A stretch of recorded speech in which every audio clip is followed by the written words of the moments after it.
Also, besides Shelly Girl, who's now getting a little restless, as you can see, I wanted to show you a little view of the cockpit and kind of how we're set up here. Let me come back a little bit, stay on my mark. I'm looking at another mark about a mile ahead of us right now. But Skipper getting a little restless there. Needs a new position maybe. But here's the cockpit view. Our instruments as far as depth, speed, and distance are ancient history long ago, but our compass, an excellent Ritchie bulkhead mounted compass, which I've always used, and I believe this is my second one. However, that's an essential. Helps when you catch your mark, that you can get on your course track and then check the compass for your compass course, and then basically you don't have to look for your mark too often. You can look at the compass instead, which is a lot easier. And right now we're steering a course of about 345 degrees, and that is north-northwest. And here's another little cockpit view. I'll show you some things here. Sunscreen, cooler underneath that little gray towel, a couple empty bottles, coffee, VHF radio, necessary for calling bridges that need to be opened for us on Channel 9.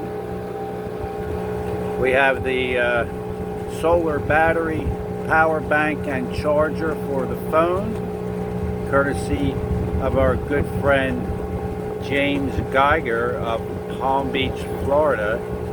And our chart kit on the proper page, enclosed in plastic, clipped to a nice half-page size, and with the VHF antenna pointing to our either current or next waypoint, which helps in quickly looking for the markers on the chart that we're passing or approaching. And that's it.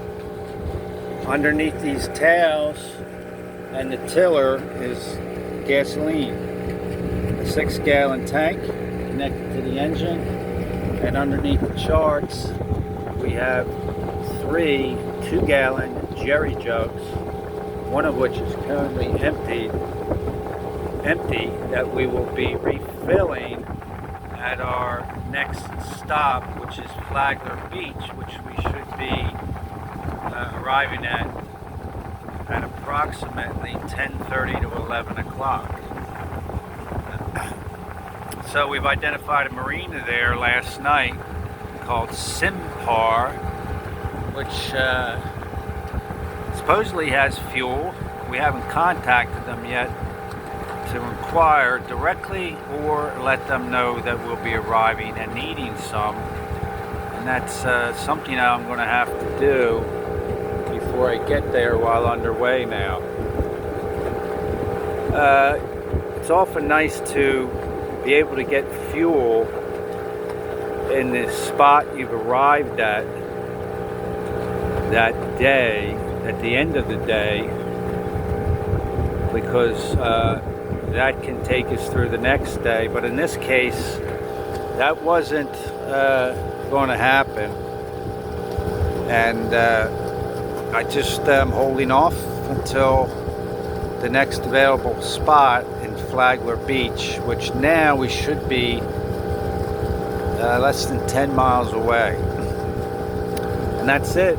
Again, for an update to the update, on June 7th, the morning of June 7th, 2024, about 8 miles north of Daytona Beach, continuing on.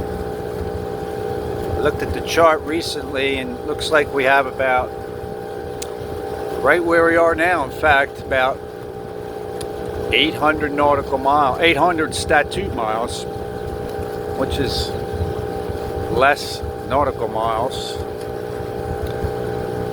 But let's call it 800 statute miles, like most of you are familiar with, to Norfolk, Virginia, and the entrance to the Chesapeake Bay.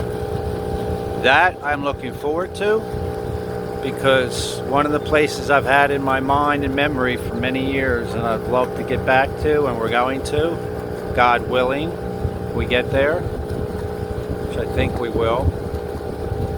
But this little spot, I don't even want to name it, in fact, it's on the shores of the Chesapeake Bay, and it's a tiny little harbor. And I'm just going to keep it as my secret spot.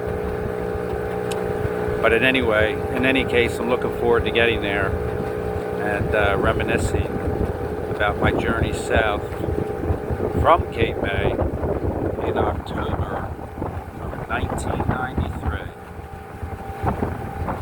Again, sailing vessel Wantete, Whiskey Tango Hotel, 3077, out.